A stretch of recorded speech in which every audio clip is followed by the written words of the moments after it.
Blíží se nám 14. hodina, dokonce to tady avizují hodiny za náma, ukazují 14 hodin pořád, protože tam nejsou baterky, takže to je skvělá věc, takže může kdokoliv přijít, tak nepřijde nikdy pozdě.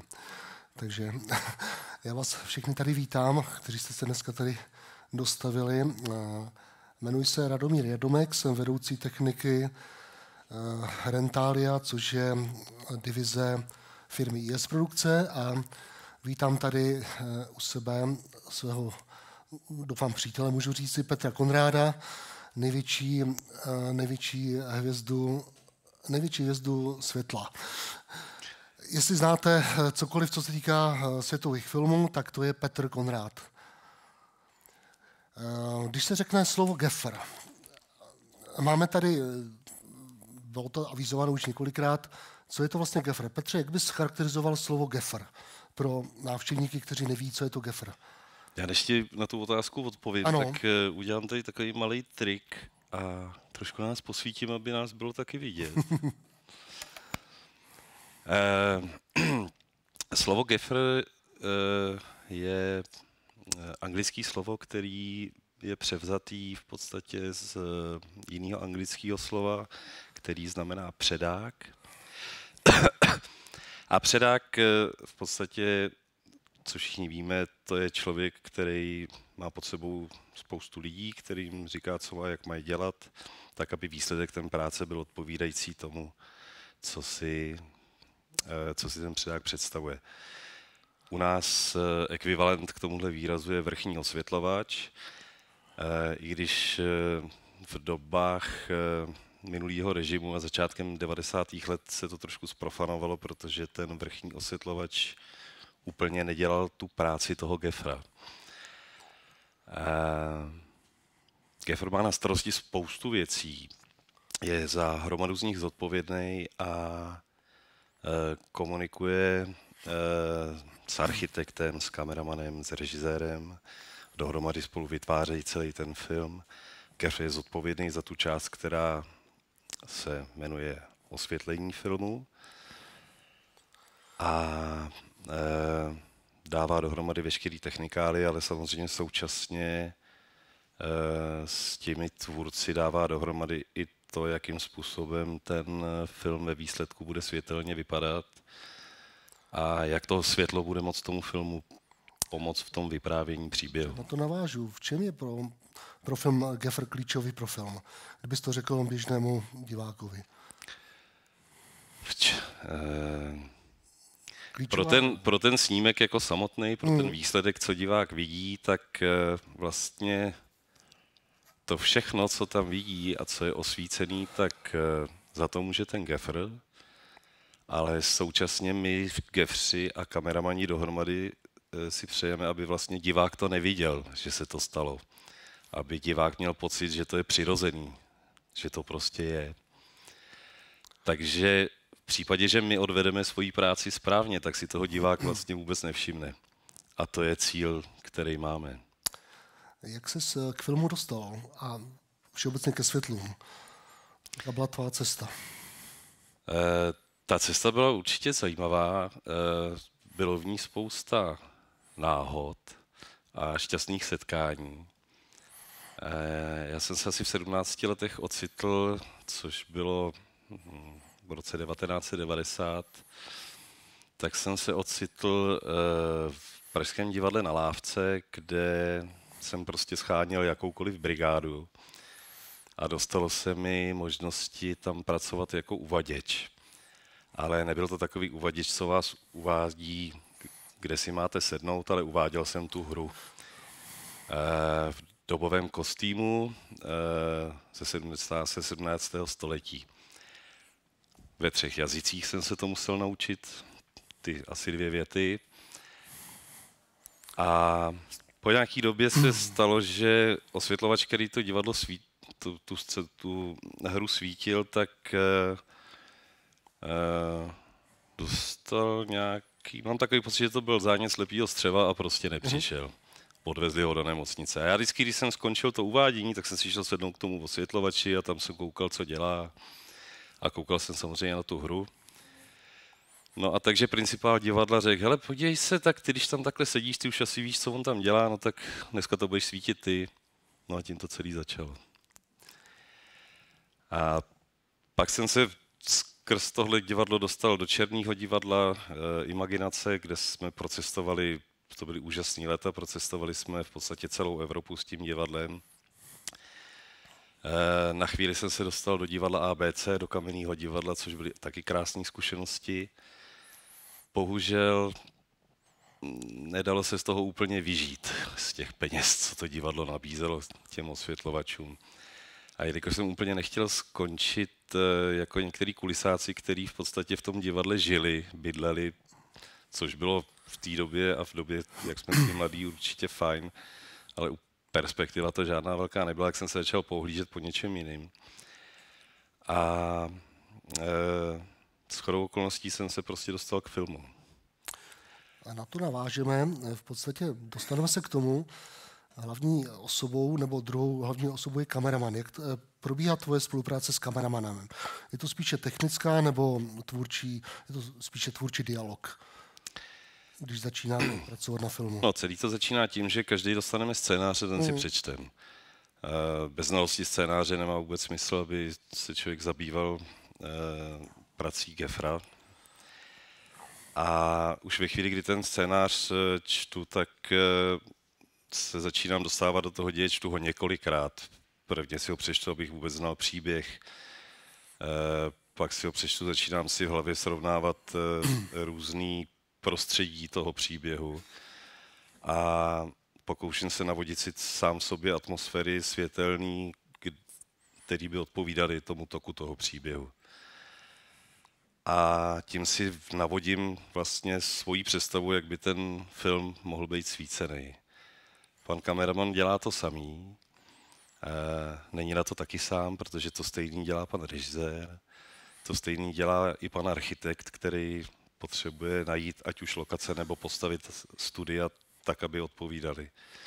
Pak se všichni sejdeme a začneme si vyprávět o tom, co kdo si vymyslel, jakým způsobem si to představuje a dáváme to celý dohromady. Takže je to kolektivní tvůrčí práce. A měl jsi na začátku filmu někdy možnost navrhnout koncept, který změnil charakter celé scény? To znamená, že by si do toho zasáhl přímo svým nápadem, který by... To si myslím, že se stalo několikrát. Samozřejmě mnohokrát jsem to navrhl, 100krát jsem to navrhl, 200krát jsem to navrhl. Ne vždycky jsme to nakonec realizovali, ale z těch případů, kdy jsme to realizovali, bylo v desítkách. Rozumím. A popiš třeba tady kolegům, jak vypadá běžný den Geffra. To znamená při natáčení od příchodu na plac až po konečné zabalení techniky. Jak to vypadá? No, já bych řekl, že vlastně ten natáčecí den toho Geffra už je taková jakoby hra. To je vlastně to nejkrásnější, to je ta třešnička na dortu. Ta největší práce je předtím, než to natáčení vůbec začne. Veškeré přípravy, nejenom ta dohoda s tím s tvůrci, jakým způsobem ta scéna bude vypadat, ale samozřejmě i to následný províst to znamená zajistit si tu správnou techniku, s čímž nám vždycky pomáhá produkce a zajistit si ty správný lidi, kteří pro tebe pracují, protože to je strašně důležitý. Na to chci navázat. S kolika lidmi ve svém týmu obvykle spolupracuješ? Tohle je hodně odvislý od projektu a od velikosti projektu a samozřejmě, čeho se dotkneme vždycky, od financování toho projektu. Takže je to různý. Pracoval jsem na filmech, kde jsem měl pod sebou 4 party, dohromady čítající 70 osvětlovačů. Pracoval jsem na projektech, kde jsem měl pod sebou 5 osvětlovačů. A vždycky ale ta práce byla zajímavá. Co děláš na place, když se najednou změní podmínky? To znamená, změní se počasí nebo lokace. Jakým způsobem na to reagujete? Nebo se změní nápad pana režiséra. Nebudeme točit tímto směrem, ale tímto směrem. Tak některé věci se ovlivnit nedají, což je to počasí. Nápad pana režiséra můžeme mít šanci ovlivnit, ale většinou nám to stejně nevyjde. V tu chvíli je potřeba, aby ten Gaffer měl vždycky nějaký záložní plán a měl velmi dobrý tým lidí, který rychle pochopí, co ten Gaffer po nich chce, tak aby to dokázali to svícení předělat, přenastavit, aby fungovalo pro tu novou, pro ten nový způsob nebo pro ten nový styl, který vyvstane. A tam je to hodně o zkušenostech toho Gaffera. Čili čím větší má zkušenosti, tím rychleji dokáže zareagovat na případné změny. Rozumím. My jsme se spolu včera bavili, že primárně pracuješ pro zahraniční produkce. V České republice moc nepracuješ. Jak ses vůbec dostal k tomu, že jsi začal pracovat pro zahraniční filmy? Já to malinko upravím. Ano. Já v České republice pracuji furt, akorát, že pracuji spíš pro ty zahraniční produkce. Zase to byla obrovská náhoda. Na konci 90. let byl takový obrovský příval zahraničních produkcí do České republiky, že jsem dostal nabídku, byť jsem téměř neměl žádné zkušenosti. Dostal jsem nabídku, abych šel pracovat na film John Sinclair, nebo to byl respektivně seriál. K tomu se teda váže ohromně vtipná historka, protože jsem v té době uměl asi 8 anglických slov. A dostal jsem se na pohovor s panem kameramanem Nikiem Jančo, což je teda Maďar, ale samozřejmě hovořil anglicky. A ten úžasný chlapík mě 15 minut něco vyprávěl, čemuž já jsem vůbec nerozuměl, ale na konci to zakončil takovým jako otazníkem. Tak já jsem vyhodnotil, že to je otázka, jestli teda s ním chci spolupracovat, takže jsem mu to odjesoval a projekt byl na světě. Pak jsem teda samozřejmě zales a 3 neděle jsem se snažil doučit tu angličtinu, což se úplně nepovedlo, ale rozhodně už to bylo lepší, už ta slovní zásoba se hodně zvýšila, takže jsem byl schopen tím projektem s panem kameramanem projít. Rozumím. Spolupracoval jsi na spoustě známých hollywoodských filmů. Říkali jsme si, že se nebudeme bavit o Seanu Connerym, o Lidze výjimečných, kdy jsi byl jenom krátce, tak se pojďme bavit třeba z Pekla s Johnny Deppem.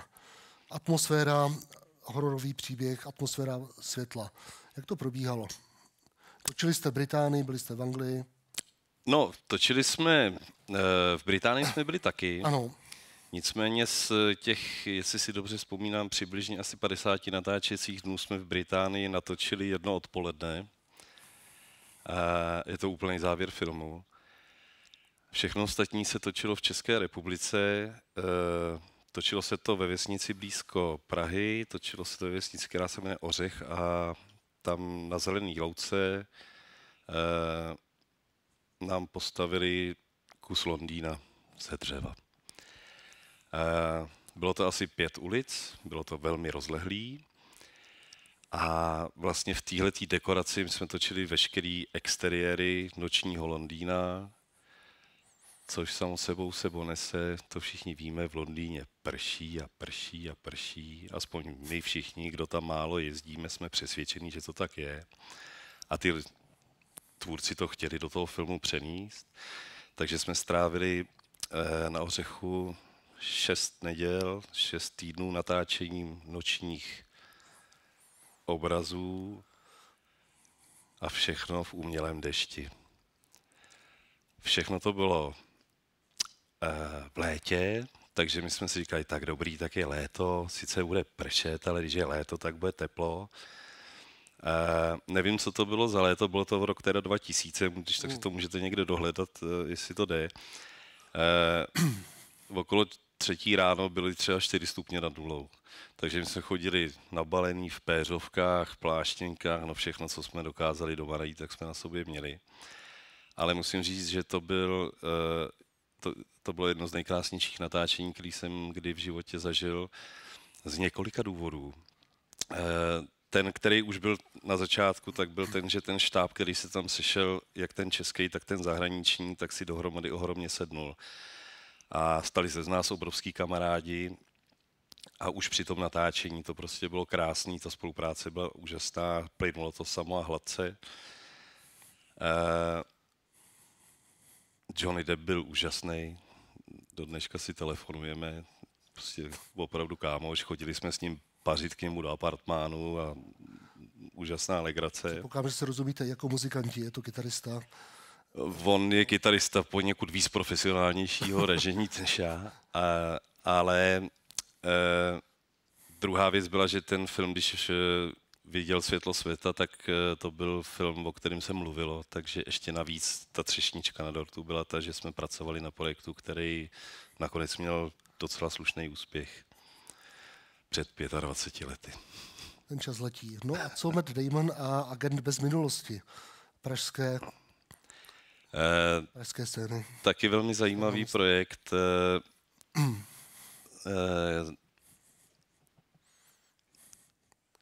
Hodně jsme točili ve městě tentokrát, hodně jsme používali Prahu, používali jsme ji jako Curych. K čemuž teda je třeba říct, že Praha se používá jako hromada evropských měst. A to hlavně z toho důvodu, že jsme prostě levnější v té Praze na pronájem lokací než Curych nebo Paříž. Takže jsme hodně používali Prahu, měli jsme tam spoustu napínavých bojových scén, čili úplně odlišný typ filmu, než bylo From Hell. Moc jsme si to užili, ne? My jsme se včera bavili, chtěl jsem ti dát otázku na Van Helsinka, ale to možná přeskočím, protože mě více zaujalo včerejší povídání o Bollywoodu. O tom, jak jste točili v České republice bollywoodský film, indická produkce. Jak to probíhá a hlavně vlastně indičtí herci, jakým způsobem se projevují, jak se chovají. Mě strašně zaujalo, jak jsou jinak stavění, jak empatičtí vůči své komunitě.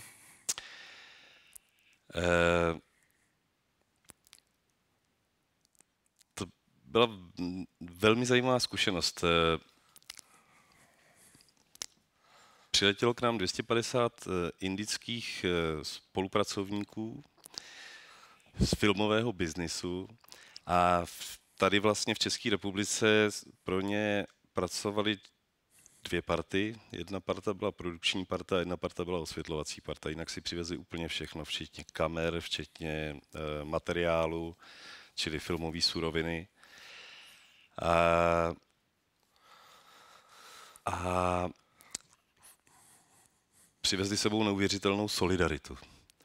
A ta solidarita spočívala v tom, co my jsme na začátku vůbec nechápali, o co jde, že tam, kde v Evropě pracuje jeden člověk na pozici, tak tam jich pracovalo 5. Takže abych to zkusil nějak přiblížit, tak všichni víme, že když je potřeba v kameře vyměnit objektiv, tak máme asistenta kamery, který se sebere, vezme z kufru objektiv, nasadí objektiv, pak to i samozřejmě ostří ten záběr. Tady to fungovalo tak, že byl jeden člověk, který otevřel kufr, jeden člověk, který vzal ten nový objektiv, šel s ním k té kameře, tam ho předal jinému člověku, mezitím ještě jiný člověk vyndal ten starý objektiv, to už teda ale nosič zůstal stejný. Ten, co dostal nový objektiv, zasadil nový objektiv, skalibroval a ostřič pouze ostřil. A my jsme si říkali, to není možné, jako proč, to je nesmysl, to nedává nám žádnou logiku. A pak jsem se dozvěděl, že to je z toho důvodu, že v Indii je tak málo práce, že oni si tu práci rozdělí.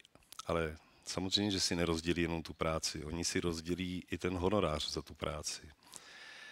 Takže aby ty lidi tu práci měli, tak oni dostanou 8krát míň, ale furt je to lepší, než když 7 lidí nedostane nic a jeden dostane všechno. tak to nás ohromně překvapilo. Druhá strašně zajímavá věc, co nás překvapila, tak všichni víte, že v Indii jsou skupiny lidí, kteří jsou rozdělený do kast. Funguje to tam přes 5000 let, ten pořádek.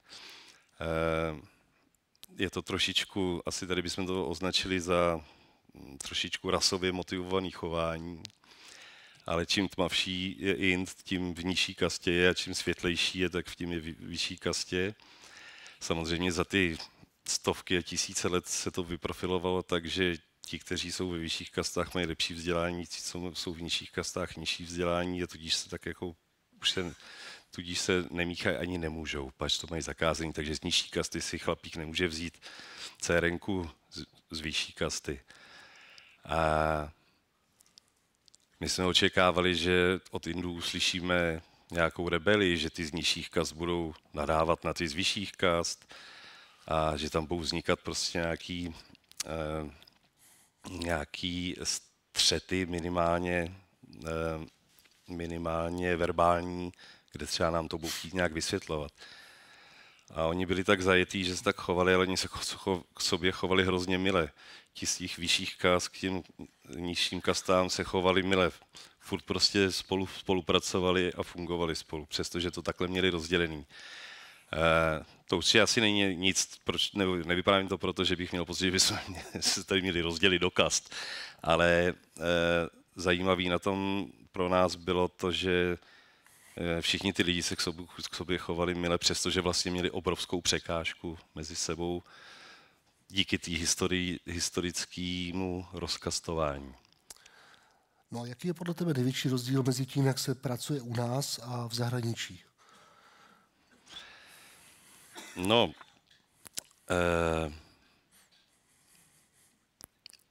já si myslím, že bych zase tam dlouhý období, kdy to pozoruju.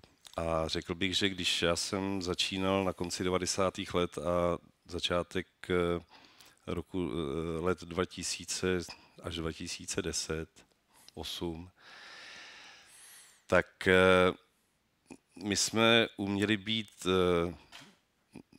neuvěřitelně čili strašně jsme byli pozitivní a byli jsme rychlí, šikovní, ale neuměli jsme úplně dělat ty řídící pozice. A to v tom zahraničí dávno uměli. A my jsme se to samozřejmě ale tady učili. A dneska bych řekl, že vlastně ten rozdíl mezi tou prací v zahraničí a tady u nás se smazal. A vlastně kdokoliv, kdo pracuje u nás, se může v podstatě přelít do té práce do zahraničí, anebo naopak zpátky a vlastně se to, tam nepozná se žádný rozdíl. Samozřejmě to záleží na těch lidech samotných. V čem tě práce na hollywoodských filmech obohatila a co jsi z toho přinesl do českého prostředí? Přinesl jsi tam nějaké návyky, znalosti, zkušenosti?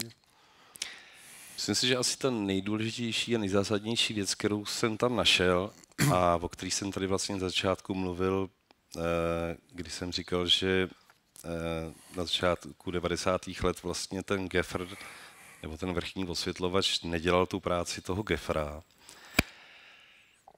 tak to bylo zrovna tohleto poznání, co vlastně ten gaffer všechno dělá. A nejenom co všechno dělá, ale taky co dokáže všechno ovlivnit tou svojí prací. S kým vším může komunikovat a jak moc vlastně může pomoct ve výsledku nejenom tomu svýmu departmentu, ale i těm ostatním departmentům. Tak tam bych řekl, že to je asi to, co mě jako nejvíc oslovilo na té zahraniční práci a to, co jsem potom přitáhl sem k nám a snažil se i svý kolegy nějakým způsobem tlačit k tomu, aby jsme fungovali tímhletím způsobem. A ono to pak mělo svý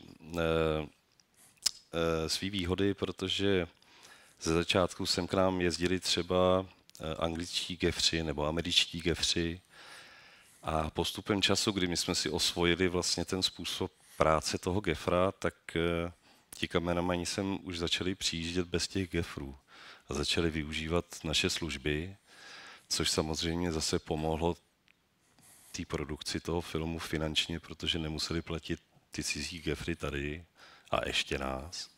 A samozřejmě jejich ubytování, diety a tak dále. Samozřejmě smutnou částí na tom je, že ti cizí gefři přišli o tu práci tady u nás. No ale nemůžou všichni vyhrát. Dobře, tak jsme u gefru a teď trošku k technice. Jak změnila moderní technika tvůj pohled na práci, například LED světla? Jakým způsobem to ovlivnilo tvou další práci? No, jsou tam dvě stránky. Jedna neskutečně světlá a jedna zase trošičku stinná. A vlastně moderní technika změnila výrobu filmu úplně jako takovou. Za dob konvenčních lamp, konvenčních kamer a konvenčního natáčení probíhala příprava na natáčení obrazu následovně. A to bylo tak, že nejdřív si sešli herci s panem režisérem, řekli si, co se bude hrát, udělali si zkoušku a tam nebyl nikdo jiný než herci a pan režisér. Následně, když to měli najítý a dopilovaný, tak tam přišli takzvaný HODs, čili hlavy těch jednotlivých departmentů, čili šéfové těch jednotlivých sekcí. Podívali se na tu zkoušku taky. Herci odešli do maskérny nebo na cigaretu a my jsme se domluvili s panem kameramanem a s panem režisérem, jakým způsobem se to natočí a co pro to bude potřeba. To všechno probíhalo relativně rychle, asi tak, jako když o tom mluvím. A dostali jsme 20 minut na to, aby jsme technicky připravili ten plac, aby se mohl natočit záběr. To se stalo. Herci se vrátili, udělala se zkouška s kamerou, se svícením, s jízdou, s gripem, se speciálníma efektama, když bylo potřeba. Zjistili jsme u toho nějaký drobný nedostatky, dostali jsme 5 minut na to je odstranit, udělala se poslední zkouška, 2 jetí, záběr hotov. Celá ta akce trvala přibližně 45 minut a záběr byl natočený. Tak a teď se posuneme o 20 let dopředu směrem k nám. A momentálně se děje to, že všechny tyhle věci, co jsem mi řekl, které se děly postupně a měly svoje místo, tak se dějou najednou. Dokonce někdy se už i točí a ještě to není hotový. Výsledkem toho je, že po každém tom záběru, po každém tom jetí se něco předělá, protože to nebylo ještě hotový. Zase se udělá jetí a teď ty technici tam zase vlítnou, zase to jako se snaží vylepšit, protože chtějí, aby to bylo hezký, aby to bylo funkční. Těch jetí se natočí 40 a výsledky čas je 45 minut na záběr. Čili to je ta změna. Technologie nám dovolily to, že se nemusíme tolik připravovat, protože věříme těm technologiím, ale výsledný čas na to, který potřebujeme na to natočení, je plus minus stejný. A teď je otázka, jestli je to dobře nebo špatně, já nejsem ten, který tohle bude koučovat, ale to je ta změna. Nicméně, samozřejmě, ty technologie nám dovolily to, že můžeme točit věci, které jsme dřív točit nemohli. Současně nám dovolili to, že vzniklo spoustu produkcí, spoustu týmů, který můžou točit. Dřív to nebylo možné. Natáčení bylo tak finančně náročné, že pouze velké produkce a velké studia měly vůbec šanci ho zafinancovat. Dneska se dostáváme v době digitálních kamer s ISem 5000 s ledkovýma lampama, který umějí svítit všema možnýma barvama. Při nízkých příkonech vydávají vysoké výkony. Najednou my zjišťujeme, že dokážeme při štábu 5-6 lidí natočit malý film, což dřív nebylo možné. A co je pro tebe důležitější, technická dovednost nebo cit pro obraz a atmosféru? No, z hlediska Gefra si myslím, že to jsou věci, které jdou spolu ruku v ruce. Ty samozřejmě potřebuješ mít ten cit pro obraz a pro tu atmosféru, protože ty se snažíš udělat to svícení takový, aby z toho filmu nevyskakovalo, aby nevybočovalo, aby ten film provázelo, ale současně vzhledem k těm technologiím, které jsou dneska dostupné, tak musíš mít nějaký přehled o tom, jak to vlastně funguje.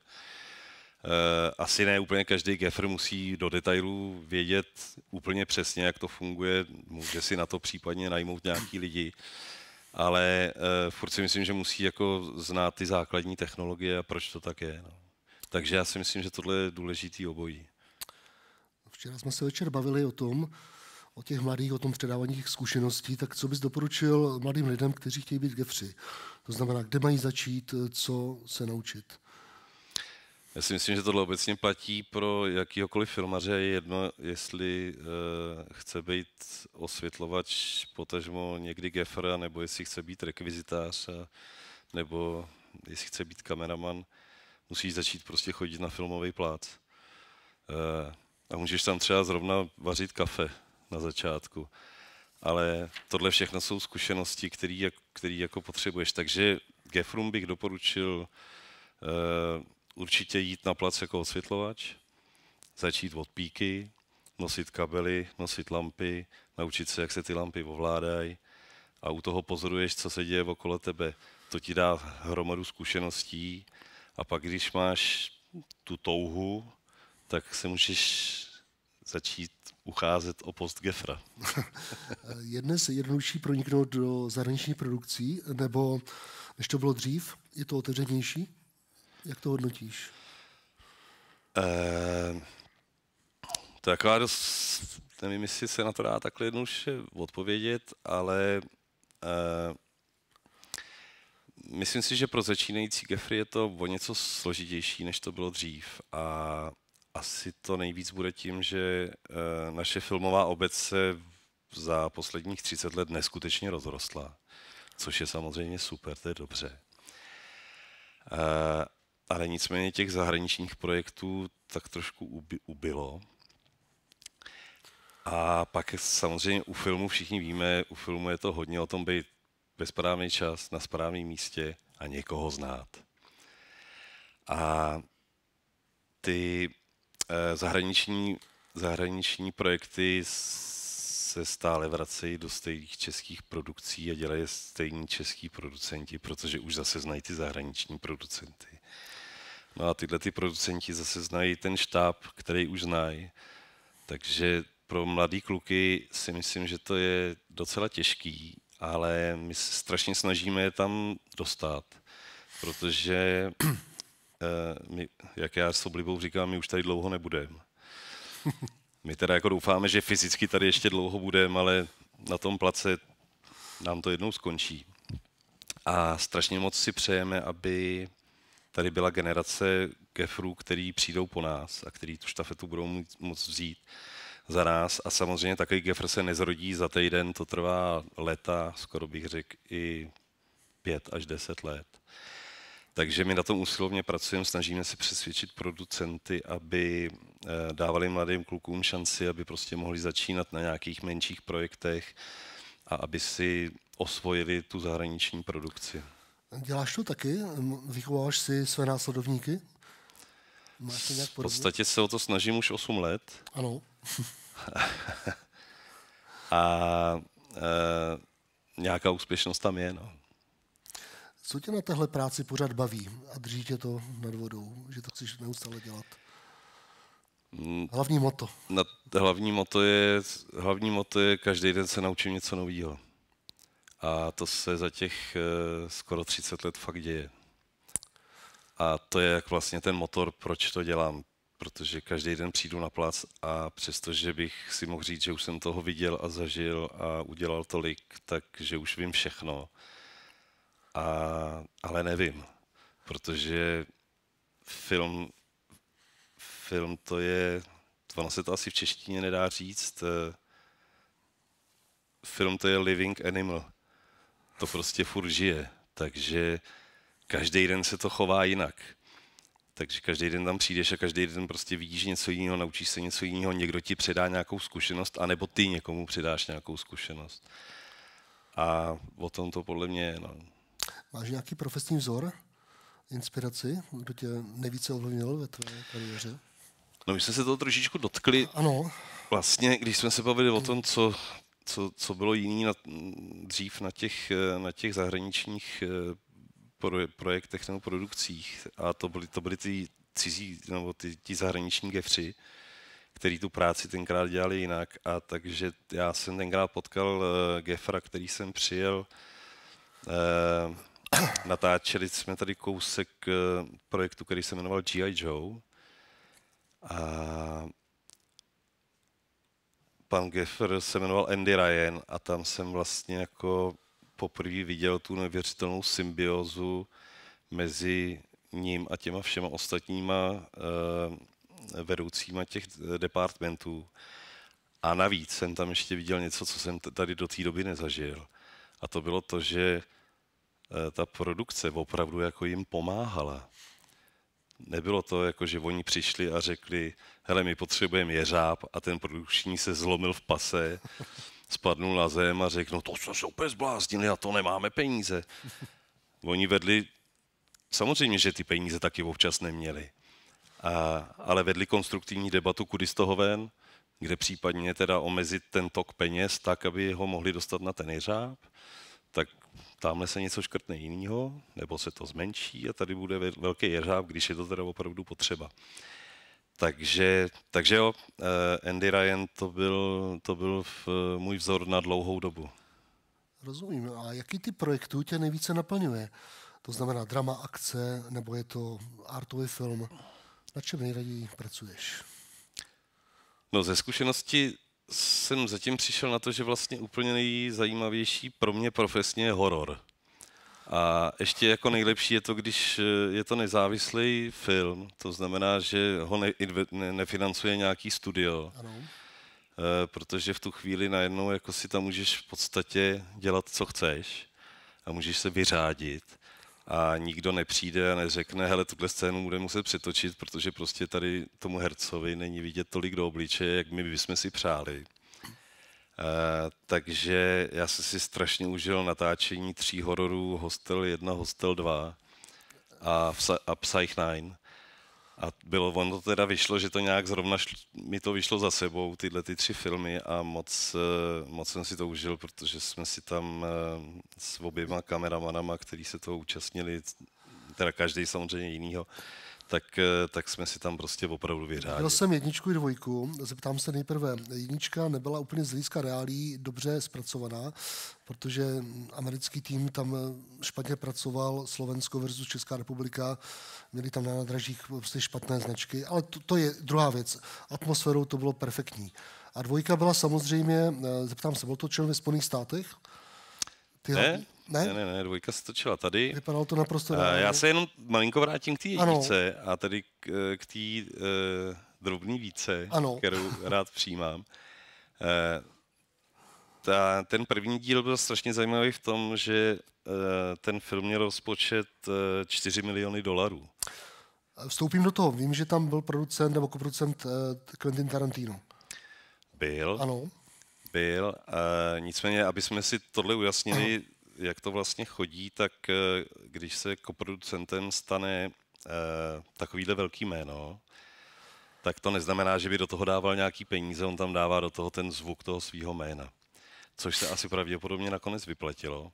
Nicméně furt ten budget, který na ten film byl $4 miliony, což tady nám přijde, že je hodně peněz na český poměry a na americký poměry to není vůbec nic, to je 5 korun.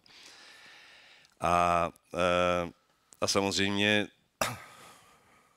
ty peníze se rozdělí do různých věcí, nejvíc sežere PR, pak herci, pak se taky musí doletět, musí tady bydlet, no prostě hromada peněz jde pryč a vlastně na to samotné natáčení toho zbyde poměrně málo. Což se ale takhle děje u skoro téměř každého filmu. Takže my jsme pracovali s velmi nízkým budgetem a ono to asi někde bylo potom vidět, protože prostě ne všechny věci se dotáhly do konce.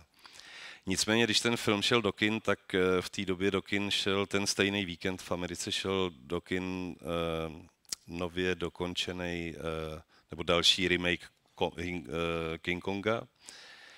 A v tom prvním víkendu Hostel pobyl King Konga, což jsme nikdo nečekali. Nízkorozpočtový film. Nízkorozpočtový film vlastně s tématem takovým jako hodně volnomyšlenkářským tématem. Pomlátil vlastně film, který očekával, kde to studio čekalo, že prostě z toho budou mít obrovský zisky. Byl to teda jenom ten první víkend, hned v druhém víkendu nás King Kong dohnal a pak někam odplul. Ale nicméně to teda dalo možnost vlastně do toho druhého dílu investovat víc milionů dolarů, tam myslím, že už jsme byli na 20 milionech, ale furt se to točilo tady v Čechách až na, myslím, 2 nebo 3 scény, které se točily na Islandu. Byly tam záběry jakoby z pouště nebo z pustiny, což mi evokovalo, že by to mohlo být někde v poušti. A to byl Island. To byl Island. No a co čeští herci? Byli tam 2, minimálně, o kterých vím. Byl tam pan Táborský v prvním díle. Jak pracují v mezinárodních štábech? Jazykové vybavení? Jak jsou často obsazováni a jak jsou oblíbení u hollywoodských produkcí? A la Karel Roden, největší hvězda. Tak Karel Roden je vlastně kapitola úplně sama pro sebe, protože ten hraje jako hlavní herec v amerických filmech, který se ani třeba v Čechách netočí.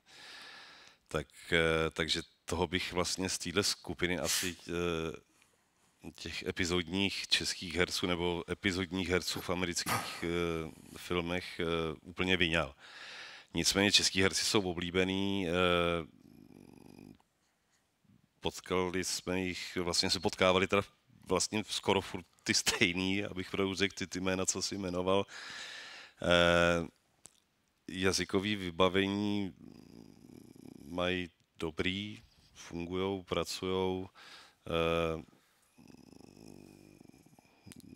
Určitě si zaslouží svoji slávu v těchto filmech. Rozumím.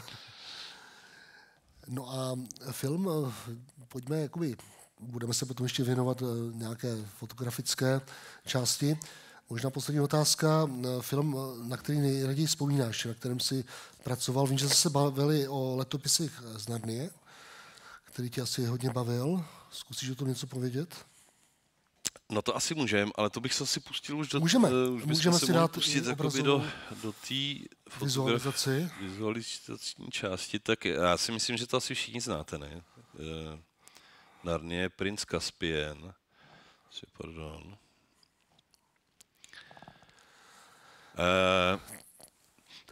Já k tomu ještě na úvod řeknu to, že já jsem se dostal... Já jsem pracoval na druhém štábu při natáčení tohoto filmu.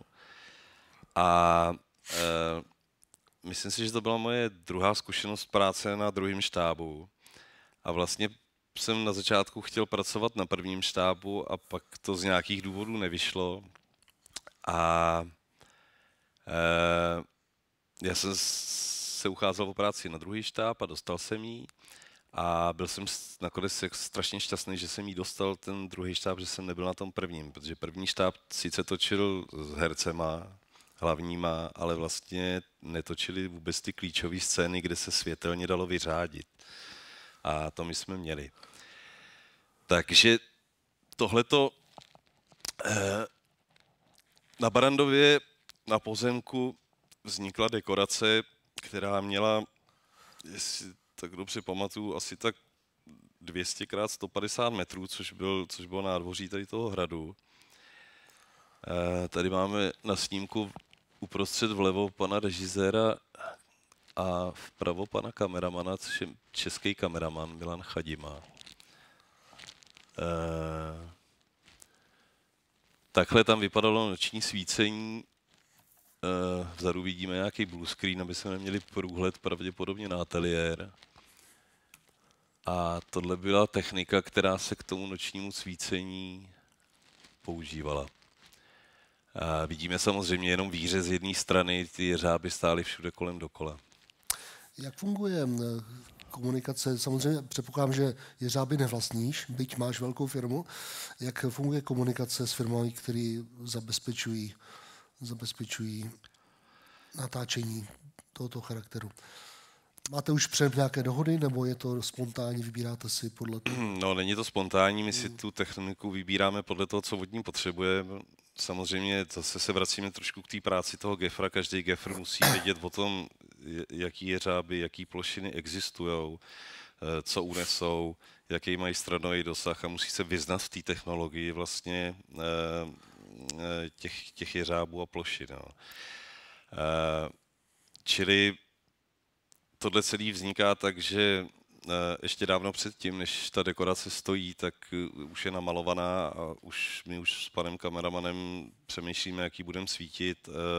Kolikrát si necháme postavit model té dekorace a pak si vezmeme špejle a na špejle si dáváme baterčičky a fakt si do toho jako svítíme.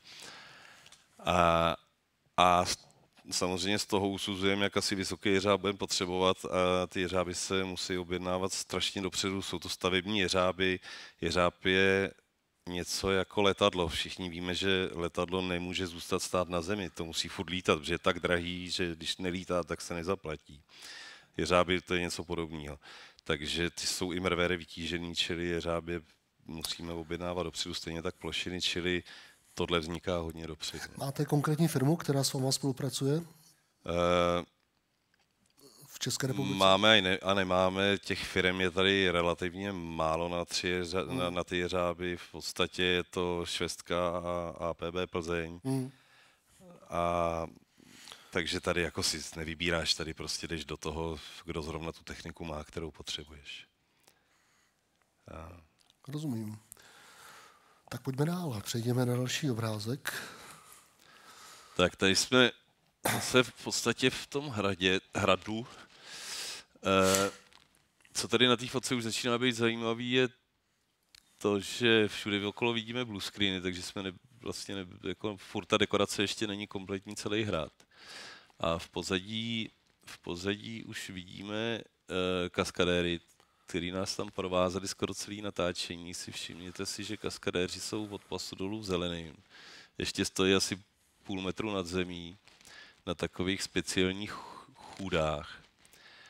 A z těch kaskadérů pak vznikly různý zvířata v postprodukci.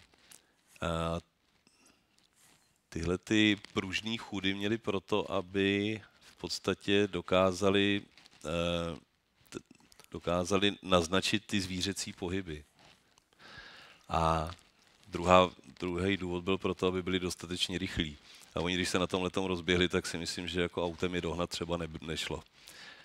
Samozřejmě dělali to kaskadéři z toho důvodu, že se to museli naučit a i když to uměli, tak kolikrát se stalo, že to neubrzdili a namlátili si slušně kušnu. Tady zrovna je vidět nějaký přemet a kluci, který běžejí. Zeptám se, využívají se hodně čeští kaskadéři, toho Filmka, jestli se nepletu, Lahoda a spol. Jak jsou hodně obsazovaní naši čeští kaskadéři?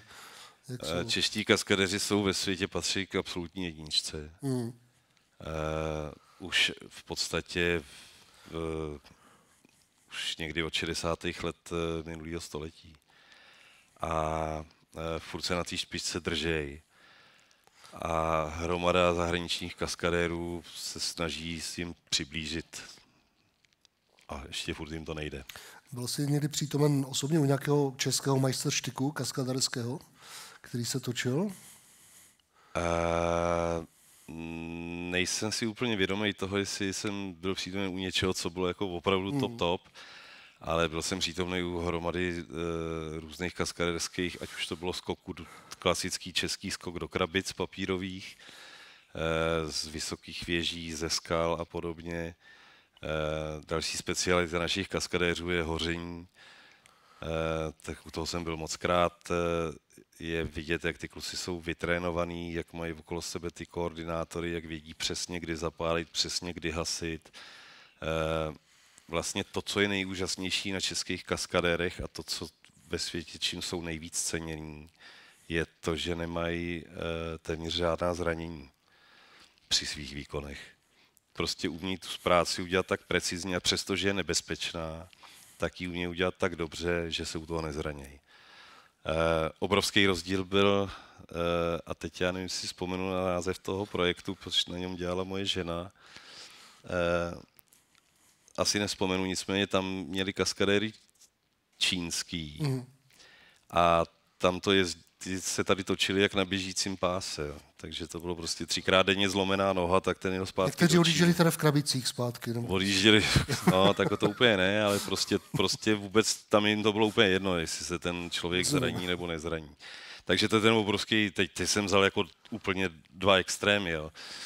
Samozřejmě, že američtí kaskadéři nebo němečtí kaskadéři, angličtí kaskadéři, tak ti všichni se snaží, aby se nezranili, ale ti český kluci to prostě umí nejlíp. Viděl jsem Majsterštyk, neznám jméno toho českého kaskadéra, ale ten chlapec skočil ze Žďákovského mostu. No, tam... Přežil to samozřejmě. No, přežil to, ale tam vlastně to byl takový jeden z excesů, řekl bych, který ale nebyl podporovaný filmkou. To byla jeho solo akce. Pokus, nebo on to nebyl pokus, on se to nakonec uskutečnil teda o nejdelší skok do vody. A filmka vlastně od toho dala ruce pryč, protože to bylo 50/50. Rozumím. Takže samozřejmě občas se objeví někdo, komu to úplně nepálí tak, jak má. Pojďme dál.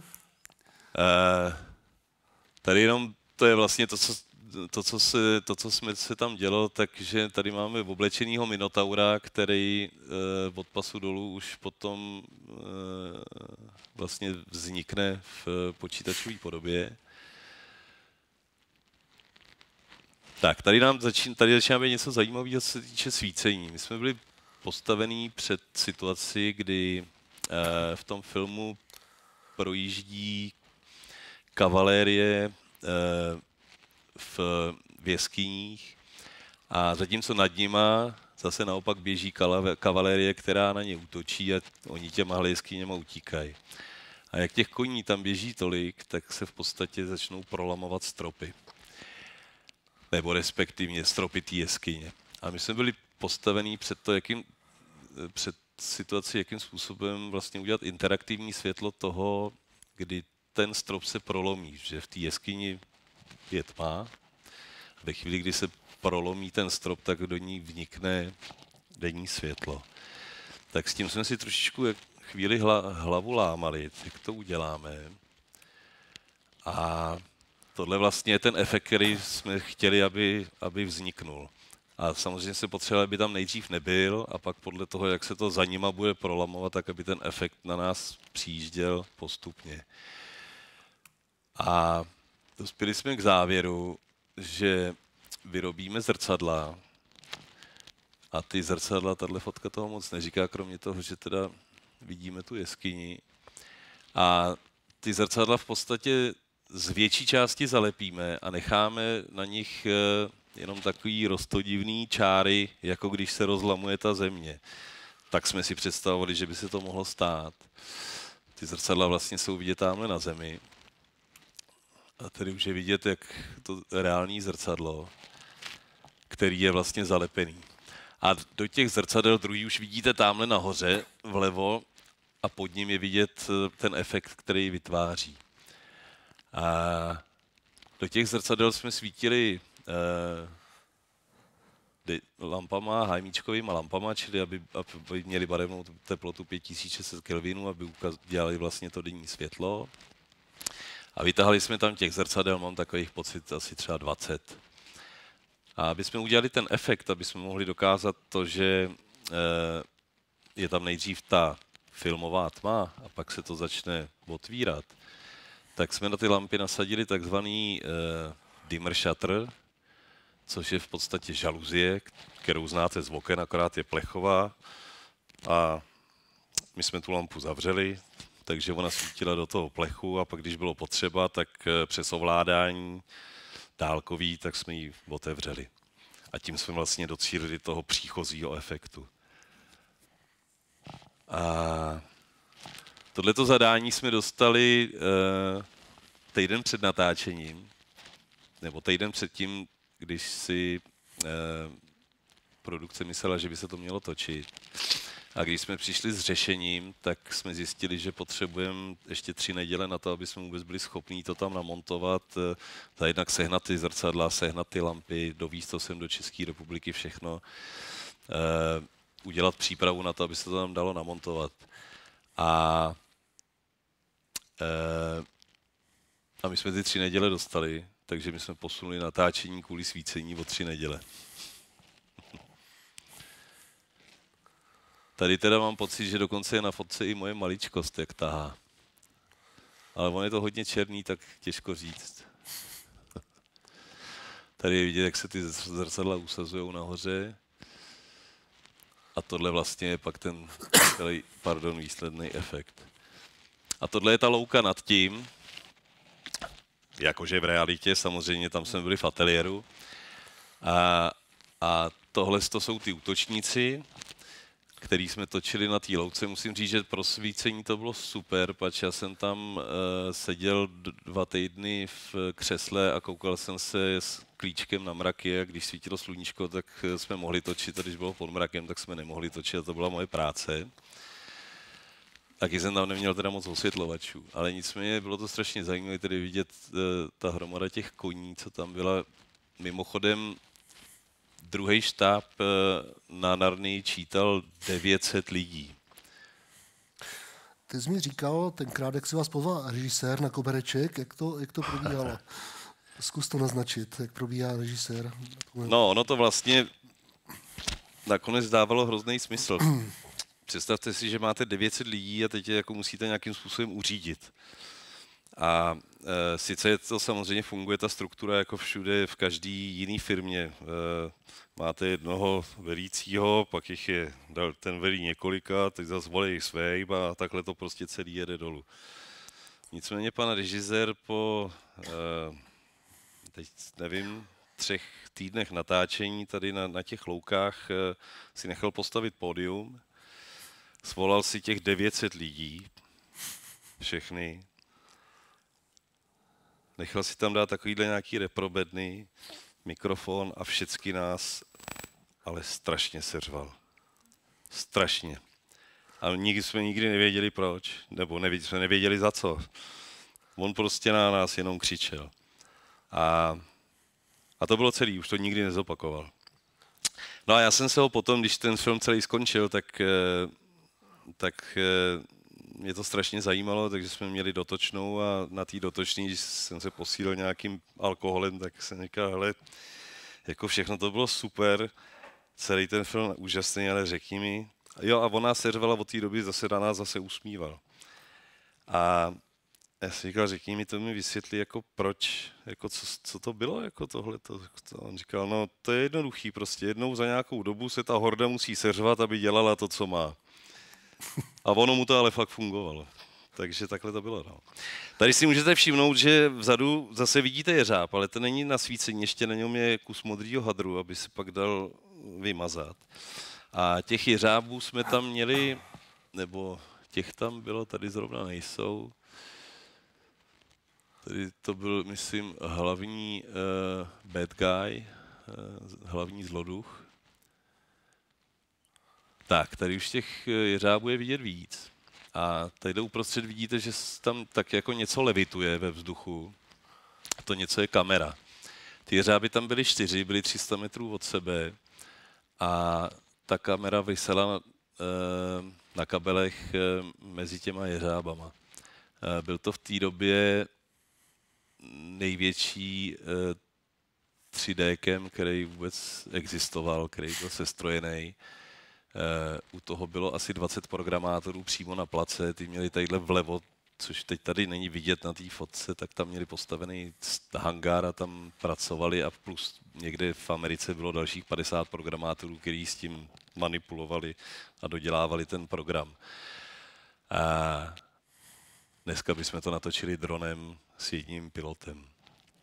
To je vývoj technologií, aby jsme se vrátili, o kterým jsme se bavili. Tahleta věc stála nesmyslný peníze, úplně nesmyslný. Dovedete představit pronajmout 4 jeřáby na 2,5 měsíce. A samozřejmě z toho se tam točilo, ale třeba jenom 20 dní. Zbytek tam ty jeřáby stály, možná za nějakou sníženou cenu, nevím, ale furt to muselo být drahý. Podobná fotka. Tadyhle je vlastně vidět ta kamera. Kamera je zavěšená na hlavě, která s ní zamezuje otřesům a drží vlastně tu hlavu v určitý poloze, čili stabilizovaná hlava. Tenkrát jediná na světě, která fungovala a jmenovala se to Librahead. Jezdil s tím kluk, který se jmenoval Joe. A samozřejmě měl určitě i nějaký příjmení a to my jsme si nikdy nezapamatovali, protože všichni jsme mu říkali Joe Libra.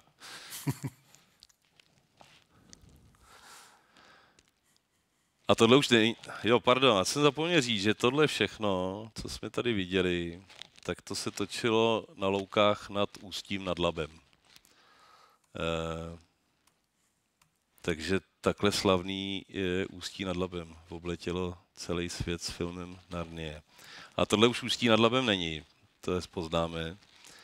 Tohle jsou hory ve Slovinsku, takže jak jsem říkal, že se Narnie točila jenom v Čechách, tak to není úplně pravda, až jsme byli asi 3 neděle ve Slovinsku. U řeky Rijeka, jak ona teď Soča se jmenuje ta řeka, myslím. A mimochodem ta řeka měla 4 stupně nad nulou, zatímco venku bylo 35 nad nulou. Pokušení se jít vykoupat bylo neuvěřitelně vysoký. A všichni jsme to zkusili, každý jenom jednou. Bylo to o zastavení srdce. Nicméně herci, nebo respektive herci, kaskadéři, ty museli, jak vidíte, že ty museli padat tady z mostu do vody, ale ty měli teda naštěstí samozřejmě pod těma úborama neoprény. Takhle vypadaly kamery dřív. Kdo si už si to nepamatuje, nebo kdo to neznal. Tak ty magazíny nahoře, tak to je ten filmový pás, který už asi dneska nikdo z nás nezažije. Tuhle fotku vlastně moc nevím, proč jsem tam dal, ale je tam řeka, most a je to docela hezký. A kdo přijde na to, kde to je zavostřený, tak ode mě dostane 100 korun. Pač já to nevidím. Tak, tady zase natáčení kamery. Jinak ta helikoptéra tam vlastně jako není jen tak náhodou, to je zase vlastně trošičku zpátky k tomu vývoji těch technologií, tak takhle se dřív točily záběry z helikoptéry, že se jako fakt točily z takovýhle helikoptéry vepředu, což vlastně bylo v té první fotce, se vrátíme. Vepředu vidíte takový bílej balón, to je v podstatě zase ta stabilizovaná hlava, akorát je obalená plastem a v tom je ta kamera a vlastně celý ten balon se hejbal podle toho, jak ten švenkr vevnitř v té helikoptéře potřeboval, nebo jaký záběr bylo potřeba točit. Zase dneska se vracíme k tomu, že to jsou záběry, které uděláme s dronem za nic. Tahle fotka je tady taky jenom proto, že je to pěkná fotka.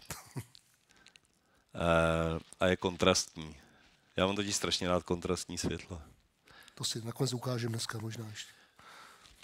Tady se můžeme podívat na to, to už se dneska taky vlastně nedělá, ale proč se to dělalo, bylo to, že když svítilo slunce, tak v zásadě díky filmovému materiálu, který byl kontrastní sám od sebe, tak vlastně ten přirozený doplněk zpátky toho světla, ten přirozený odraz toho slunce zpátky byl slabý. To znamená, že výsledek byl kontrastní příliš. To znamená, takže my jsme mu museli přidávat. A přidávalo se různě. Samozřejmě, čím dál byl objekt, na který jsme potřebovali přidat, tak jsme museli použít buď to větší, anebo silnější odraznou plochu. Takže tohle je 6x6 metrů. Stříbrná plocha,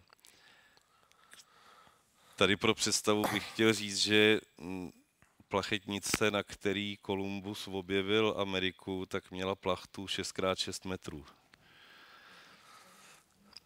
Takže si dovedete představit, že když jako trochu foukne vítr, co to s tímhletím dokáže dělat. Takže se to všude jak váže, taky vidíte, že okolo toho stojí hromada lidí, což jsou všechno osvětlovači. Protože prostě když foukne, tak se na to postaví a čistě jenom dělají závaží. Tohle je taky z Narnie a tohle je nádraží, který tady není. Takže takhle se točí nádraží. Tady vidíte, na zemi je nalepený, kde končí peron a kde už budou koleje. A lidi stojí a čekají na vlak. A my samozřejmě jsme je posvítili tak, jak jsme si mysleli, že by to na tom nádraží mohlo vypadat. A celé to nádraží se tam potom naklíčovalo.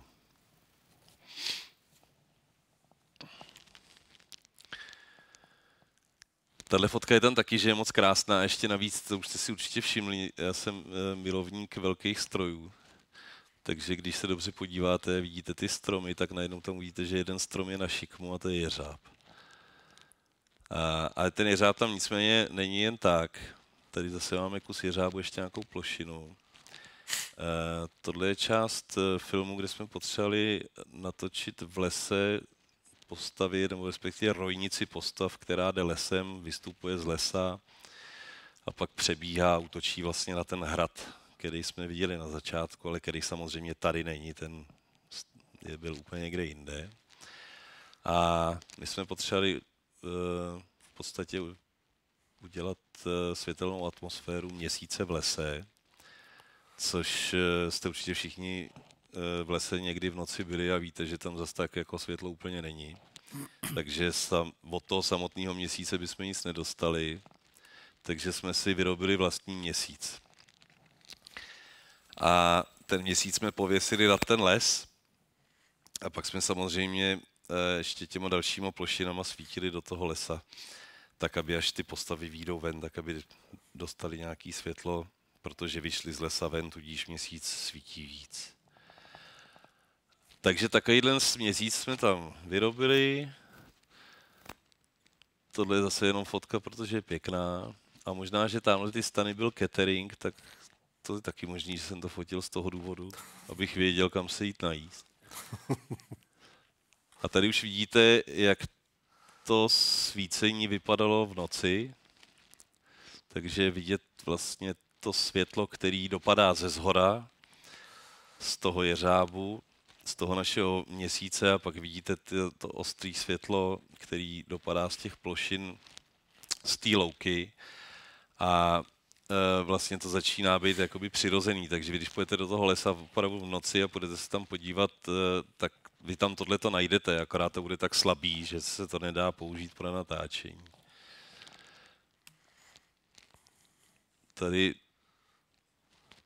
Tady už jsou postavy vystupující z lesa ven a tamhle koukám, že nahoře mám krásně v záběru mikrofon.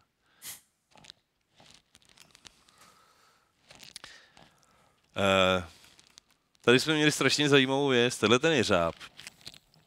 Když tam přijel, to vidíte, úplně modrá obloha, krásný, nádherný den, svítilo sluníčko.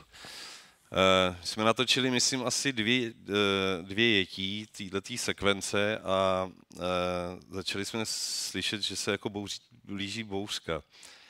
A tak na to já bývám dost citlivý, protože Gaffer kromě jiného má na starosti taky bezpečnost štábu, co se týče elektrických úrazů, ale samozřejmě taky co se týče jakýchkoliv úrazů z čehokoliv, co je se svícením spojený.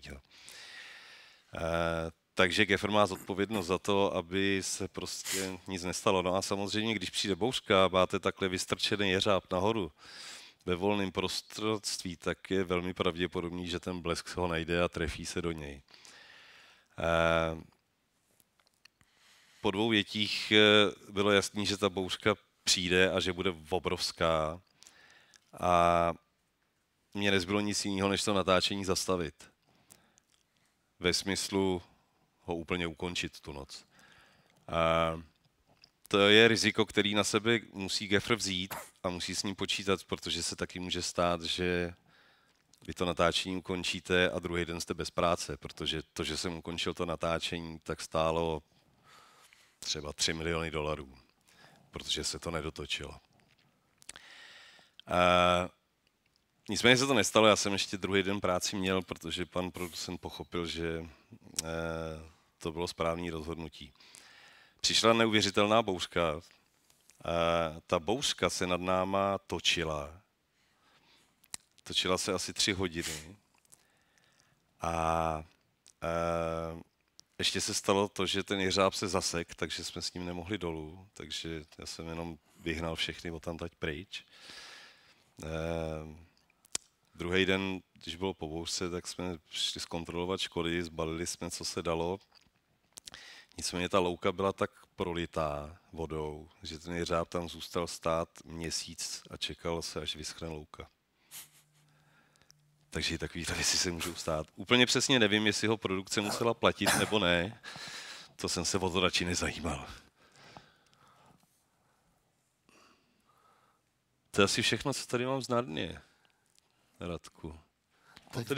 Tak já myslím, že můžeme zkusit nějakou demonstraci světel. Od čeho jsme tady včera 3-4 hodiny pracovali. No, tak intenzivně. Úplně, to asi tolik nebylo, tak si tady jenom takhle otevřem.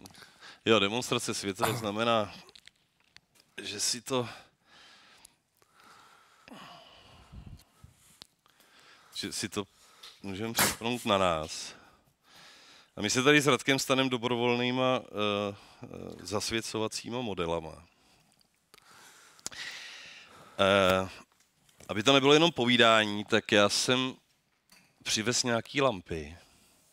A protože kamarádi z ES Production a z Rentálie nám tady postavili tuhle krásnou dekoraci, tak mi bylo líto jí nevyužít a nepodívat se, co by se vlastně tady pro vás dalo zajímavého s tím udělat. A dostal jsem takový nápad, že bych vám ukázal, co se vlastně všechno dá udělat s 8 lampama při dnešních technologiích, aniž bych na ty lampy šáhnul. Takže ty lampy zůstanou na svých místech, my s nima fyzicky vůbec nebudeme hejbat a zkusíme si různý světelné nálady. Tohle bych řekl, že to je, asi se shodneme všichni, že tohle je taková světelná nálada, obývací pokoj, den, lehké slunce za oknem.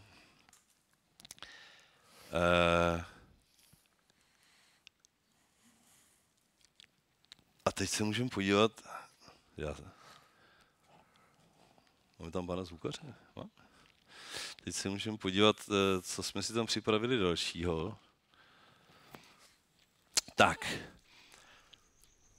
To, co jsme vlastně teď udělali, je, že jsme intenzitou změnili poměry těch lamp a změnili jsme trošku barevné teploty. Nastavení kamery zůstává furt stejný, na to taky nebudeme šahat. A vlastně jenom si hrajeme s tím světlem. A najednou jsme se dostali do toho, že bychom si mohli říct, že tohle už je jako večer, že za oknem pravděpodobně barevně svítí, no, co by to tak mohlo být, mohla by to být lampa, nebo by to mohl být neon na protějším domě.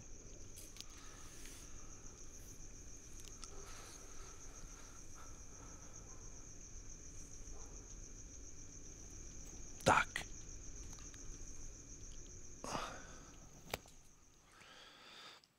Další světelná nálada se nám vlastně skoro nezměnila. Furt je to podvečer, ale z neonu jsme udělali v podstatě měsíční světlo. Takže vlastně takovouhle drobnou změnou my můžeme ten obraz předělat.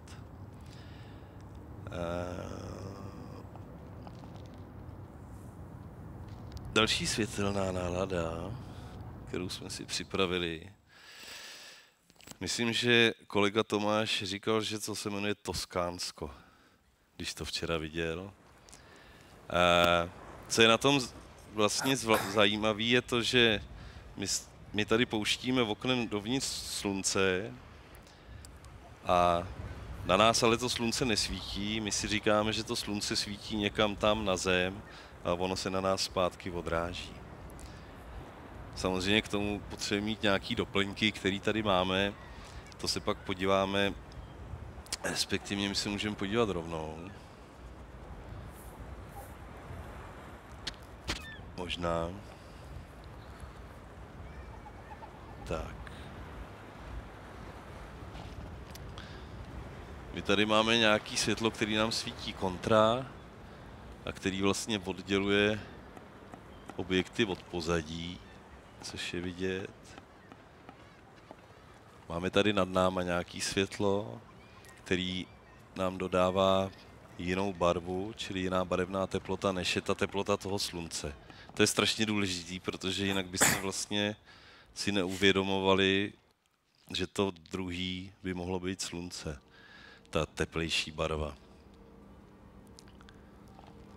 No a máme tady to, kde vracíme vlastně to slunce zpátky. My si můžeme ještě říct, že to slunce třeba intenzitně přidáme, aby jsme trochu víc věřili tomu efektu, že se to odráží zpátky. A bez toho efektu zpátky je to taky zajímavý a moc na nás není vidět.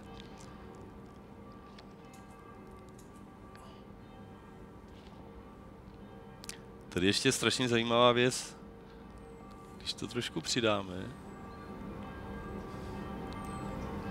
No a teď už je to úplný Toskánsko. Protože jsme začali spolupracovat se zvukem. Světlo spolupracuje se zvukem. Je to bomba. Já už tomu úplně věřím. Mně už jediné, co k tomu chybí, je lahvinka červeného vína. Kterou jsme bohužel včera vypili. Je lahvinka, ne? Asi skleničí. A tu jsme včera vypili, no tak bohužel se nedá nic dělat.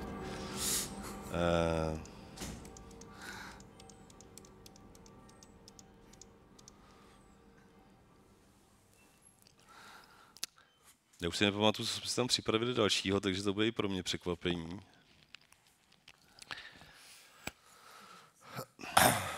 No, studený. Tohle je studený, ale tohle je vlastně... Tady bychom si mohli říct, že tohle je takový svícení televizního studia. Takhle se svítí seriály. Ty seriály se takhle svítí z několika důvodů. Za jednak je potřeba natočit většinou asi tak 20 stránek textu denně, takže na to není čas, na nějaký svícení. A ten druhý důvod je, že na to není moc peněz. Takže na to zase není čas. To je společný dohromady. Tady ještě mám takový připravený geky, a teď teda musím říct, že na mě je to jako vtipný, pače, jak mám ty šedivý vlasy, k tomu mám to světlý sako a za mnou je to světlý okno, tak to je teda jako trošku otrava, že jo, protože ono mě jako vlastně moc není v tomhletom vidět, jo. A ono je děsně zajímavý, že vlastně to svícení není jenom o tom svícení a o tom nakládání s těma světlama, ale ono je to taky o tom, jaký mám na sobě kostým. Takže já si sundám to světlý sako a najednou ty proporce jsou úplně jiný. Pač to mám obráceně. Tmavší barva tady, světlá barva nade mnou. Furt teda tam mám tu hlavu, ale ono se s tím taky jako dá pracovat, takže je to takhle. A najednou já už jsem oddělený od pozadí. Takže není to svícení jenom o tom, kam dám lampu, ale kam vlastně posunu i ty objekty, tak aby ten kontrast v tom daném prostředí vznikal. Tady nemáme nějaký seriálový leitmotiv. Jo. To je škoda. Jsme mohli udělat reklamu nějakému seriálu.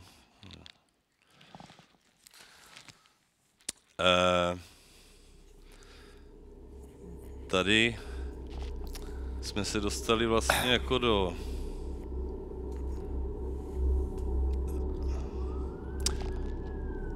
takový zajímavý věci.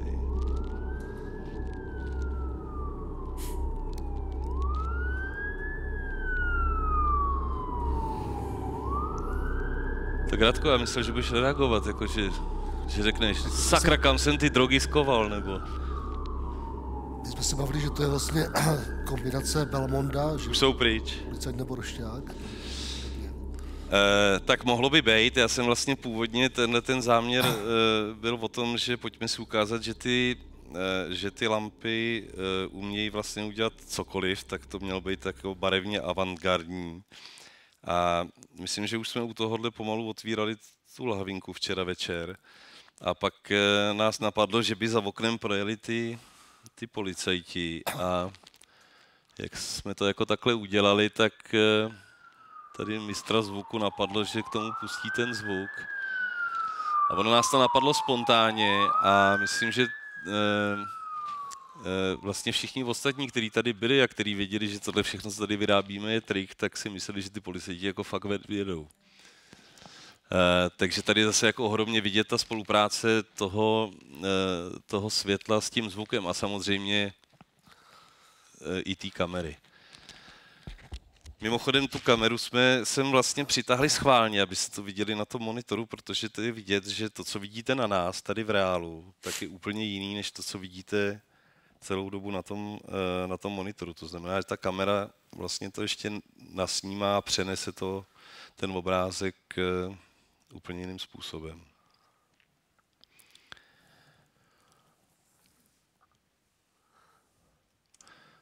Radku, to je všechno víc světelných, nebo myslím, jako co se týče světelných nálad, tak je to všechno. Já požádám možná Davida o mikrofon, o handku. Já si myslím, že budou určitě dotazy z publika, že to bylo velmi zajímavé a že rozhodně nekončíme, že si ještě, Ne, to já ještě doufám, něco povíme. Tak můžeme to hodit do pléna, kohokoliv, cokoliv napadne, tak se může Petra ptát a myslím si, že to ještě může být zajímavá diskuze. Tak nějací zájemci? Kdokoliv, cokoliv. Vůbec nikdo? Pojďme na to. Já tě zdravím, já jsem Jirka Klement z chodu náhod, jako maličkatej gafer tady z Moravy. Mám technický, nebo spíš takový technologický dotaz, jaký je tvůj pohled na to, že vlastně ARRI ukončilo výrobu HMIček do 4 kW? Jestli se to třeba dotýká tebe i jako na těch velkých projektech, nebo jestli to cítíme jenom my tady jako minifilmaři. A čím myslíš, že se to, proč se to děje, nebo co to nahrazuje? Od ARRI ARRI k tomu mělo dva důvody. Jeden v podstatě důvod je vývoj technologií a ARRI ukončilo výrobu HMIček do 4 kW ve chvíli, kdy výrobce Aperture vyndal na svět Electrostorm XT26, což tady nemáme. My tady máme CS15, ale XT26 je výkonově 4 kW HMIčko anebo 10 kW tungsten. Myslím světelný výkonem. ARRI došlo k závěru, že jejich produkty jsou neprodejný dlouhodobě. A samozřejmě už oni to neutnuli rovnou, oni ještě furt tento rok vyrábí tak, že je to na objednávku, to znamená, kdo chce, tak si požádá, oni zhodnotí, jestli ještě jako vůbec budou vyrábět, jestli se jim to vyplatí. Jo.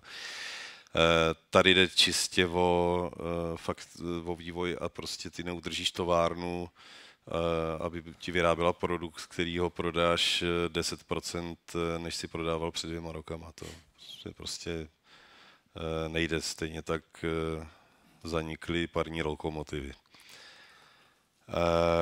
Druhý bohužel důvod je ten, že ARRI se na tohle vůbec nepřipravilo a vlastně nemají svoji řadu ledkových výkonových lamp. Takže tady to přebírá ať už Aperture nebo Nanlux. A vlastně dneska nikdo jiný nemá takovýhle produkty jako tyhle 2 firmy, z čehož teda já osobně preferuji Aperture, pač u toho Nanluxu si myslím, že tam ještě není kladená dostatečná míra na zpracování, na mechanické zpracování. Že si myslím, že ty lampy jako mají kratší životnost stran mechaniky. A no, jak se nás to dotýká, tak jako dotýká se nás to. Nemyslím si, že by se HMIčka tungstenové lampy úplně vyškrtly ze dne na den z používání. Půjčovny jsou jich narvaný. Ale už ta obměna v těch půjčovnách samozřejmě začíná, protože ty ledkové lampy jsou žádaný z různých důvodů. To všichni víme, že jo. Máš dvě barevné teploty nebo škálu barevné teploty v jedné lampě. Tu lampu zapneš do zásuvky, zatímco předtím si potřeboval 32 ampér. Teď přijde na trh lampa XT52, která výkonově bude fungovat v podstatě jako téměř jako M90.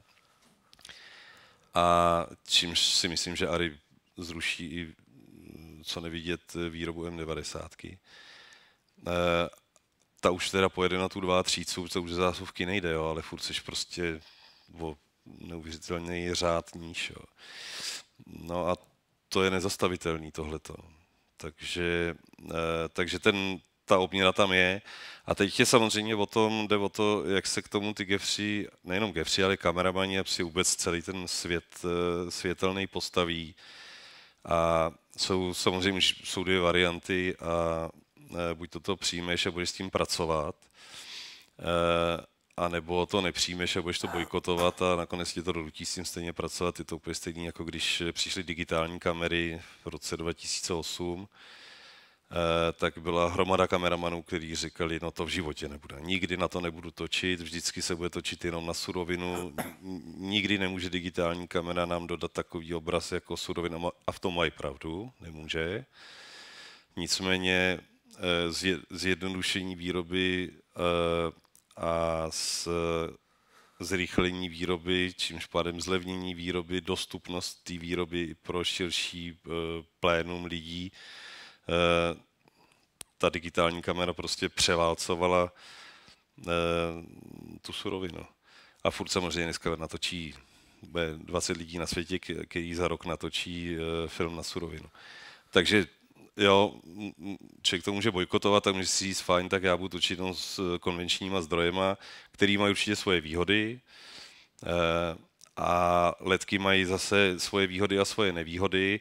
A navíc si myslím, že se jako vlastně nedají poměřovat tyhle ty dva světy. Jo, že buď to si, jako že nemůžeš si říct, je ta ledka svítí stejně jako 2 kilo, a teď se ptáš na to, jestli svítí stejně jako 2 kilo výkonově, ale taky samozřejmě charakteristikou. A výkon můžeš poměřovat, světelný výkon, ovšem nesmíš ho poměřovat ve wattech, protože tak to u ledek nefunguje. To, že ledka má nějaký příkon, tak to nic o výkonu nemluví, protože záleží, jakým způsobem ty čipy dokážou to světlo emitovat ven, čili jak jsou dobrý. Takže to můžeš měřit maximálně v luxech, nebo jenom v luxech. Ale charakteristiku toho světla poměřovat prostě nemůžeš. Ty si musíš říct, používám ledku, je to prostě jiný typ svítidel. Tak to je. Prostě nikdy se nestane, že by si mohl říct, 2 kilo má Fresnelový 2 kilo je stejný jako tadyhle od Aperture Fresnelka na 600. No prostě není a nebude, tečka. Nemá smysl o tom se bavit, protože to prostě nejde. Ale zase si myslím, že ty technologie převálcují ty konvenční svítidla nakonec, protože prostě podívej se, co jsem s tím tady všechno dneska udělal a nezvedl jsem se z křesla. Díky, můžeme dále? Nějaké další dotazy?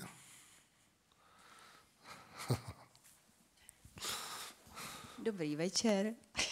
Já se chci jenom zeptat, jestli máš nějakou topovou lampu, nějakou hydříčku, asterku, něco, co si myslíš, že je topka, že je nejvíc používaný, nebo ty sám osobně, jestli máš něco prostě nejraději.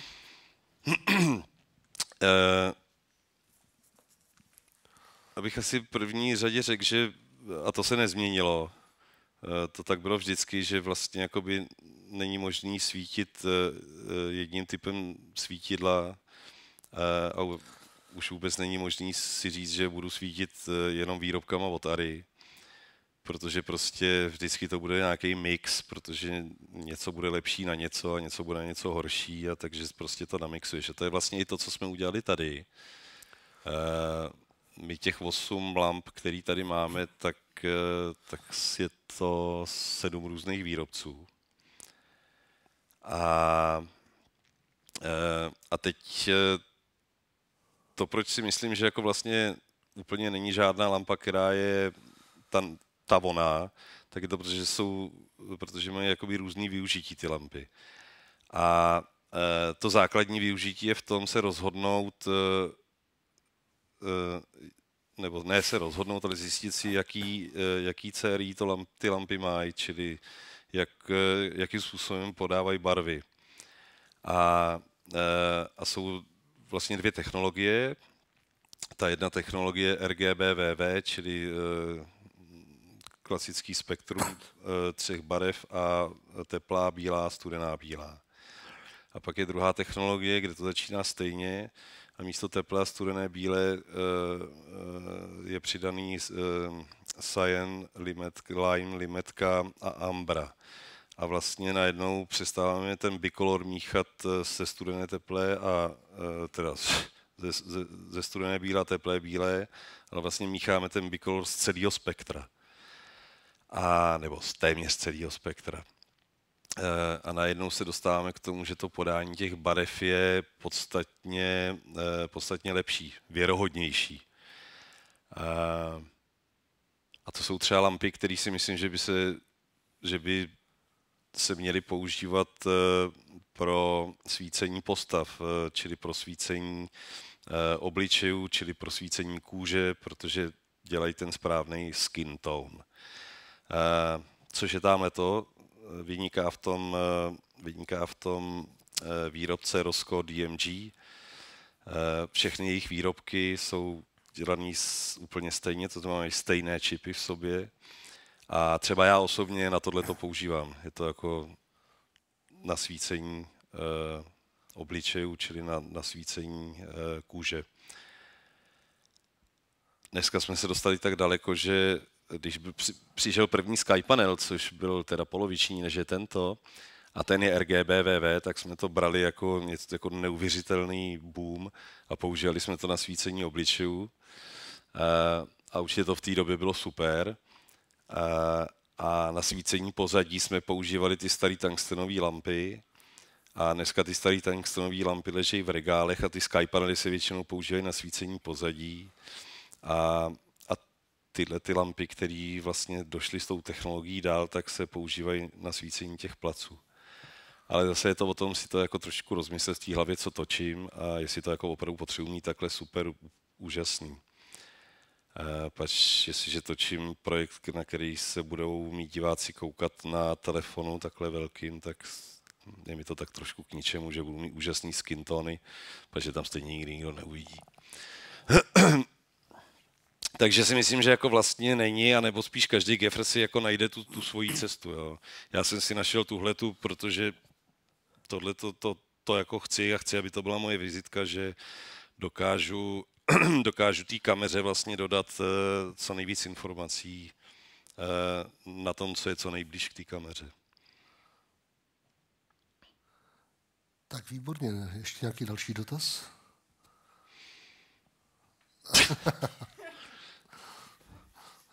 Hujer se hlásí. Pardon, Hujer. Já se chci ještě zeptat. Pořád tady zmiňuješ minulost funkce gaffera nebo osvětlovače jako tvojí minulost, ale nebavíš se o přítomnosti. Co teď aktuálně děláš? Děláš gaffera nebo se zaobíráš něčím jiným?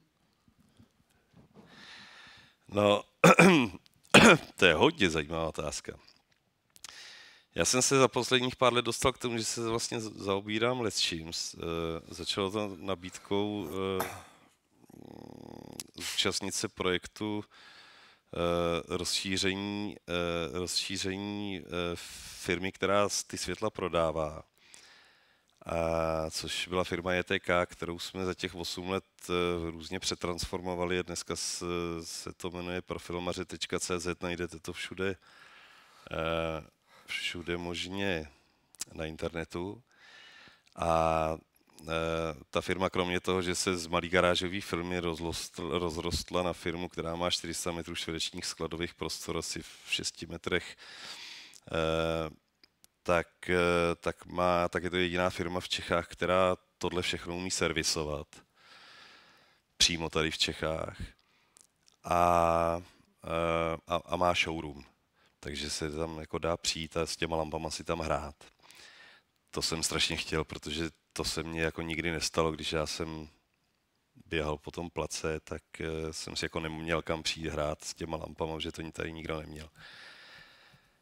No a jak vlastně jsem se účastnil tady toho projektu, tak mě jako napadlo, že by se ty lampy taky daly půjčovat, tak jsem ještě jako vedle bokem udělal projekt půjčovna, což teďko vyrostlo jako v nějakou celkem velkou půjčovnu v Praze. Tady myslím, že na ní mám takový plagátek, takže i vidět, jak to tam vypadá v té půjčovně u nás.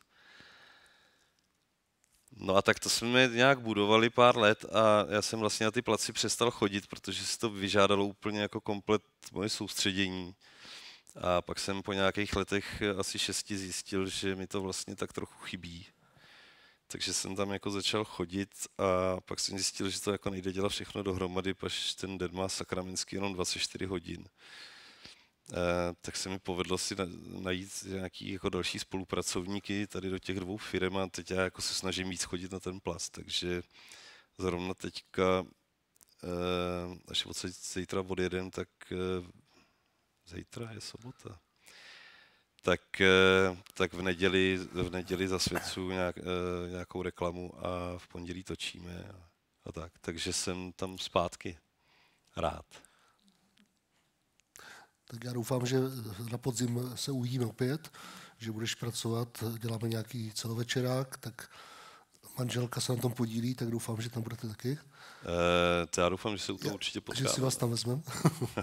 No. Takže to může být zajímavá spolupráce opět. Já ještě tady nevím, ano. Jaký máš ty plán, ale já tady mám ještě takový plán, že kdyby někdo měl zájem, tak vlastně to, co já jsem vám tady ukazoval, tak tady máme nahraný na tomhletom pultíku. A kdyby jako jste měli zájem, tak si se můžete tady přijít zatočit knoflíčkama, až Radek řekne, že to už tady skončilo. Jako myslím ten náš výstup, že už tady skončil. Nikdy nebude konec. A když budete mít zájem, tak si s tím pojďte pohybat, abyste se podívali, co se s tím dá dělat, nebo vlastně jakým způsobem vy můžete změnit to nasvícení té dekorace a tím pádem vlastně celkový ten efekt toho, co potom případný divák vidí v televizi. Tak nebudeme končit, já Petrovi poděkuji, bylo to úžasné.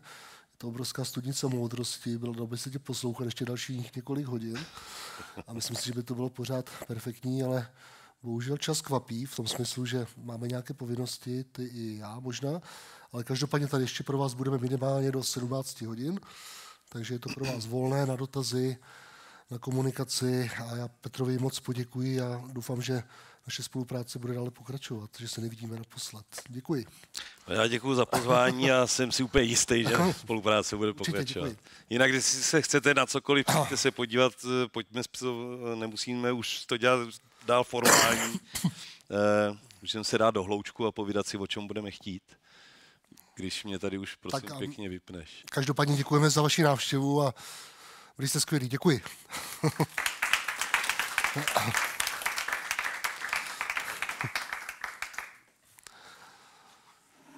Tak je to volný.